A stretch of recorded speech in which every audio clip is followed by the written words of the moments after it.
আমরা জিয়াউর রহমানকে শ্রদ্ধা করি বাংলাদেশ পুনর্গঠনের উদ্যোগ নেয়ার জন্য, কিন্তু তিনি তার জীবনে একটা ভুল করেছেন।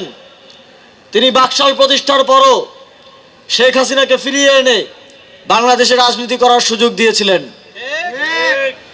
ফলে আমরা দেখেছি বিগত 17 বছর সেই ভুলের প্রায়শ্চিত্ত বাংলাদেশের প্রত্যেকটি মানুষ দিয়েছে। হাজার হাজার মা পিতা তাদের সন্তান হারা হয়েছেন, হাজার হাজার সন্তান তাদের বাবার স্নেহ থেকে বঞ্চিত হয়েছেন।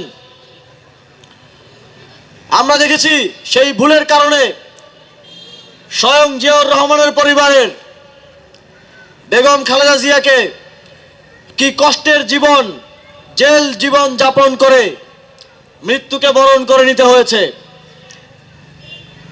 আমরা দেখেছি আওয়ামী লীগের সাথে ষড়যন্ত্র করে ১/১১-র সময় তারেক রহমানের মেরুদণ্ড ভেঙে দেওয়া হয়েছিল, অথচ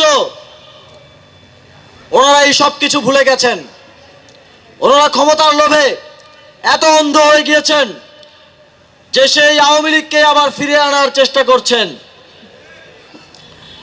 আমরা আপনাদেরকে আবারও স্মরণ করিয়ে দিতে চাই, যা যা ঘটনা আপনাদের সাথে ঘটেছে, আপনি যদি না চান এই একই ঘটনাগুলো আপনার স্ত্রী, আপনার সন্তানের সাথে এবং বাংলাদেশের জনগণের সাথে সামনের দিনে না ঘটুক, তাহলে আওয়ামী লীগকে, শেখ হাসিনাকে, সজীবদের জয়কে ফিরিয়ে আনার কোনো ধরনের পায়তারা করবেন না।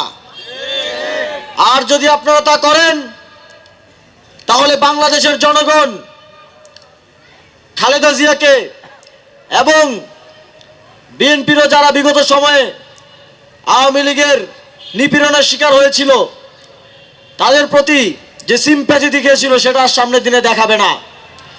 আমরা আপনাদের পাশে আর কখনো থাকবো না যদি আপনারা এই ধরনের ভুল করেন।